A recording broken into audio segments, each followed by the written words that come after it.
Hello everyone, I wanted to show you what I've been working on for the last few months. That's this over here, a 2x72 grinder. As I'm sure a lot of you know, the 2x72 grinder is pretty much the standard for knife makers and blacksmiths. Getting one of these in Canada is not very easy.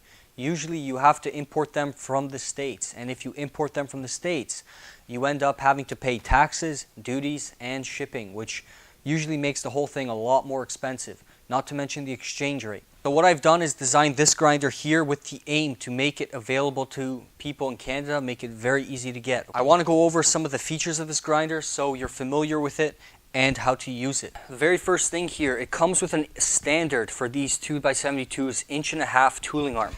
This tooling arm is made out of solid aluminum. It is not steel, which is very heavy. It is not tubing, okay? This is solid aluminum. Standard 1.5" slots, so if you want to get them from some other source, you can also get the tooling arms from another source. It's not a problem. The grinder here has 2 ports. It has 2 holes here for tooling arms, so if you want a separate tooling arm for the tool rest, you can use this. Or if you want to use a standard tooling arm at a little lower position, you can use this. Okay?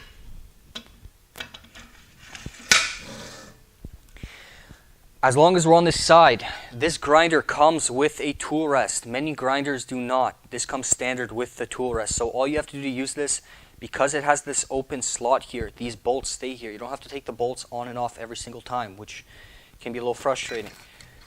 All you have to do here is tighten these up and loosen them up when you want to take it on and off. It's very easy. You don't have to keep track of the bolts, loosen and tighten them. It's pretty much like a half turn every single time. It's very easy. Okay, while we're on this side here, any of the adjustments on this grinder that need to be done can be done with an Allen wrench. This one I have a T-handled Allen wrench, so very easy. The grinder comes with a standard flat platen. If you want, you can remove this flat platen in order to have a slack belt right here. Okay, so you're not constrained by this. It's very easy to remove 2 bolts there. Another thing you can do, there's adjustment built in from the back here. You can loosen these up, and by loosening these 2 up, you can adjust this here, this platen, in order to line up with your belt. Okay, very nice, very easy to do. Okay, so I'm going to leave that off there. I'm going to turn this around. The D plate here, okay, 2 T-handled Allen head wrenches here. Just turn it and you can adjust the angle. Okay, so very easy. You can adjust this angle back and forth. To square it back up, all you have to do is put it back here against the frame, and that's going to keep it square. Okay, you have a reference there. It's very, very easy to keep this in adjustment. In order to tighten your tooling arm, you have a bolt here. Okay, it comes with 2. So if you eventually want to add one for the bottom, you can have that there as well. But usually you're just going to keep the one there. So moving up a little bit, this has tension, which is being applied with a gas spring. It's a constant pressure. You don't have to worry about it up and down like a normal spring. A normal spring, depending on how far it's extended, is going to vary. This is always the same. When you adjust this, when you put your belt on, you want to put it on here.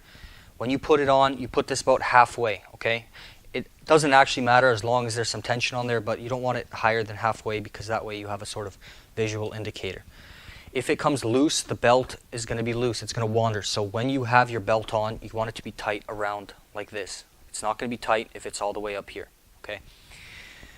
Moving up a little bit, the tracking is provided by this tracking bolt. All you do is move it back and forth to adjust your belt tracking. Not all grinders have this. I'm not sure why not. If you see people using grinders without a belt guard up here or a spark guard, this acts as a belt guard and a spark guard. The sparks shoot along the belt because there's an angle here because it turns. Not all the sparks make it over. They usually shoot straight up, and usually it's perfectly level with your face. So very frustrating to use.